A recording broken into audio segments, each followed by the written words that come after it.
हम पूनम कर्ण अपन मिथिला अपन मैथिली में सबके प्रणाम करै छी। आई हम एकटा कृष्ण जी के सोहर बधाई वाला गीत गाबे जा रहल छी। अखन कृष्ण जी के जन्म हो अष्टमी आबऽ नीक लागत तो लाइक कर देबै, चैनल के सब्सक्राइब करो।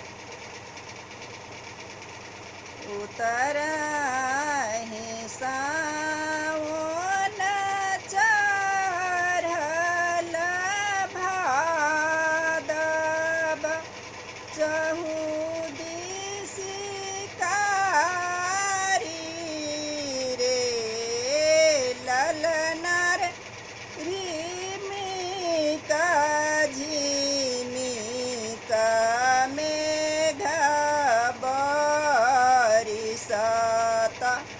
बादल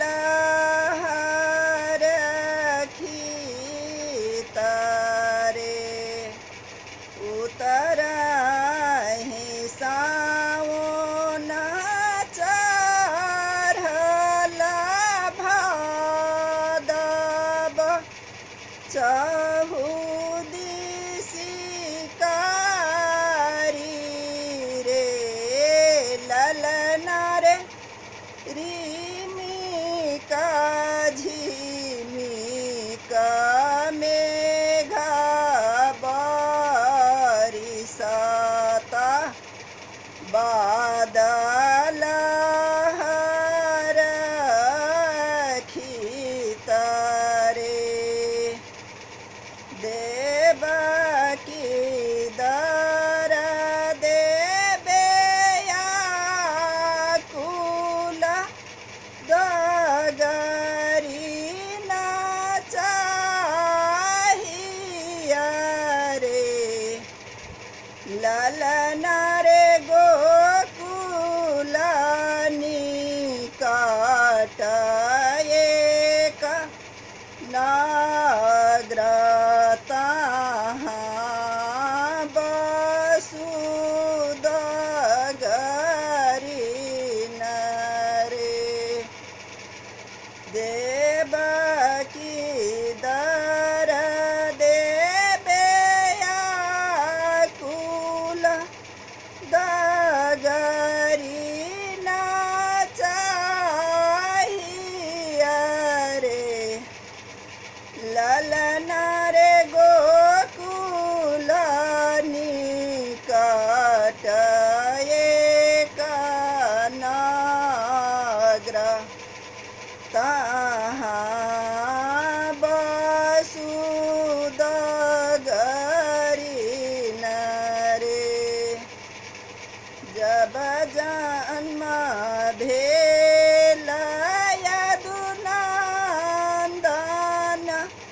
बन्हन खुजी गेल रे ललना रे खुजी गेल वज्र के बार पहरू सब सुतल रे। जब जन्म लेल यदुनंदन, बंधन सब खुजी गेल रे ललना रे खुजी गेल वज्र के बार पहरू सब सुतल रे। माथा मुकुट डार कर कंगन, डारहि घुघरू बाजै रे ललना रे से देखी देवकी कानल देहरी मुरुझा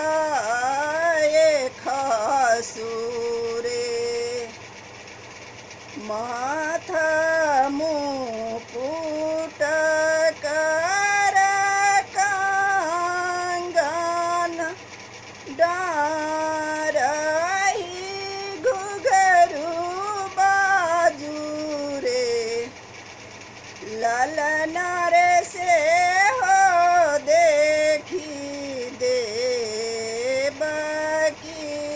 कानल देहरी मुरुझाए खसुरे किए दैव देलानिज कंस हरि लेलानी रे जुनि कानुआ देवकी जुनि पछताऊ रे ललना रे ये हो बालक दुख मोचन ललितया भिलोचन रे किए दैव देलानि जय कंस हरि लेलानी रे जुनि कानुआ देवकी जुनि पछताऊ रे ललना रे ये हो बालक दुख मोचन ललितया भिलोचन रे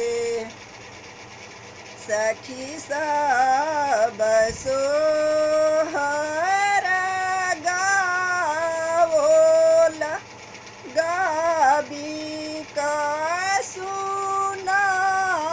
सुनावोला रे ललना रे देवकी भेला बैकुंठ की पुत्र फल पावोला रे सखी सब सो